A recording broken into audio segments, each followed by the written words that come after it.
दोस्तों इस साल तो वैसे बहुत अच्छे अच्छे गाने बोलबम के रिलीज हुए हैं, खेसारी लाल के और पवन सिंह के। लेकिन इस साल के हम बोलबम गाने की बात करेंगे कि टॉप थ्री गाने के बारे में बताएंगे कौन कौन सा गाना टॉप थ्री में था। तो खेसारी लाल के गाना आया था आँख तनी खोला। वो गाना 3 नंबर पे है। बहुत जबरदस्त गाना बजा और वो लगभग 10 मिलियन उस गाने का व्यूज था। खेसारी लाल का 3 नंबर पे आँख तनी खोला बोलबम का गाना था, जिसका व्यूज लगभग 10 मिलियन व्यूज था।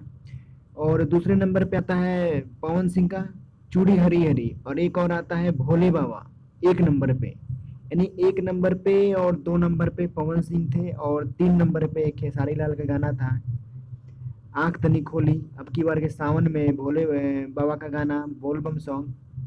तो ये 3 गाने अब की बार के सावन में था, और आगे देखते हैं आगे अब कौन सा नंबर 1 पे रहता है, कौन 2 पे रहता है आगे आने वाले वीडियो में। वीडियो अच्छी लगे तो लाइक करें और चैनल को सब्सक्राइब करें। Thank you.